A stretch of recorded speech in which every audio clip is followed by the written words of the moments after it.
Awesome. So, Paul, tell us a little bit more about SCADpro and your role there. Yeah, absolutely. SCADpro is our in-house design, research, and innovation studio, where we partner with big name brands, which you mentioned, to solve problems through design thinking. We work with 45% of the world's most influential brands. If you think about some of the work that we've done with Google and Delta, Disney, Coca-Cola, Ford.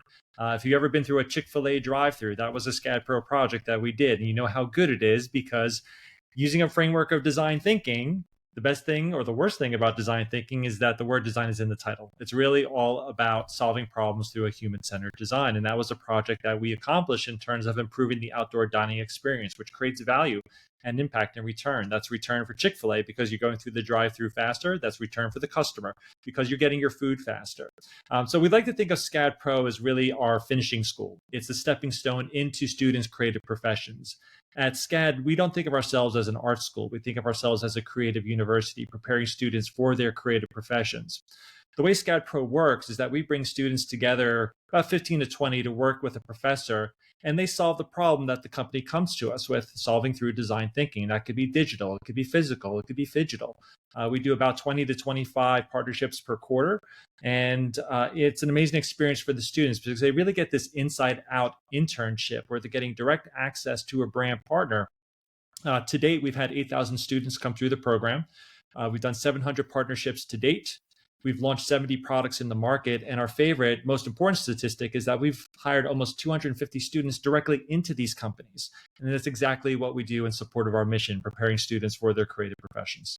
Wow, that's very cool. So let me just get this straight. You came up with the idea to have the people in the Chick-fil-A line with the tablets taking the orders in advance. Was that one of your ideas? That was a SCADpro project. It predates me, but it was a SCADpro project because it's one that everybody can relate to. Every time I ask the question, Right. whether it's at a SCAD day or prospective students or we're creating business development, I ask the question, who's been through a Chick-fil-A drive-through? Almost everybody. And they understand the experience. It's like, oh, that was us that came up with that in terms of the outdoor dining experience. So we're proud to say that was a SCADpro project. That's pretty fascinating, honestly. Just the fact that that came from a, a student-led mentality. Like that's really, really cool. That's cutting edge stuff in a big way. It really is. With SCADpro, this is not student work. This is agency level work that you're getting. Right. And the outcomes are really, really impressive. So, companies come to us because they want this unconstrained thinking. They're coming to us to teach them how to be creative again.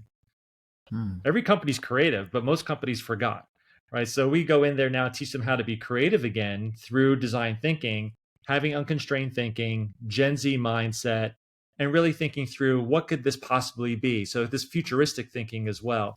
So it's really a great opportunity for the students to bring their disciplines to the table, but they also get the soft skills at the same time.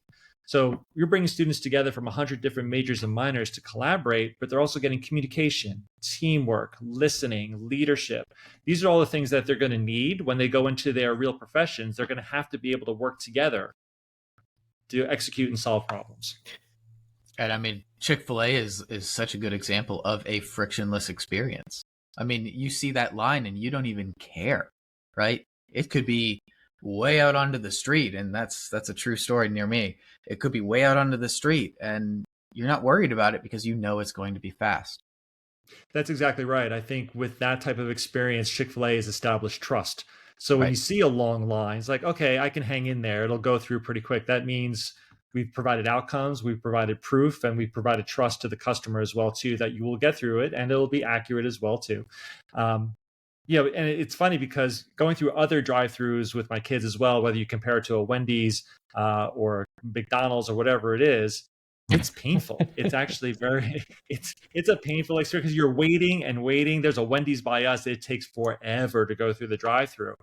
And I say to my son, I'm like, this should be a SCADpro project right here. Yeah, boy. And talk about it. So basically you're saying they're building trust and loyalty through a frictionless experience, right? Customer experience. And in this case, you used a great term. You said Phygital, right? Because it's a combination. It's the digital tablets and the ability to take the order, That's transmit that into the restaurant. I think they take payment on the tablets too, right? So you literally just pull up and get your order at the window, correct?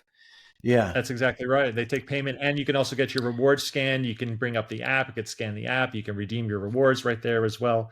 So yeah, it is truly a Phygital Yeah. I love experience. that. I love that word. Well, You can send me the royalty okay, for great. $5. We may have to do a blog post or something on that. That's just too good. And what a lifesaver that was for Chick-fil-A during the pandemic, right? When indoor dining, I mean, that was the one place, and it was crazy. They were a client. I was working for a company in the mobile space, and they were a client at the time, and we were trying to come up with ways to improve the curbside experience because they just couldn't get enough people processing through it. Talk about lines out on the street. It became a real problem for Chick-fil-A during the Yeah. pandemic. Yeah, exactly.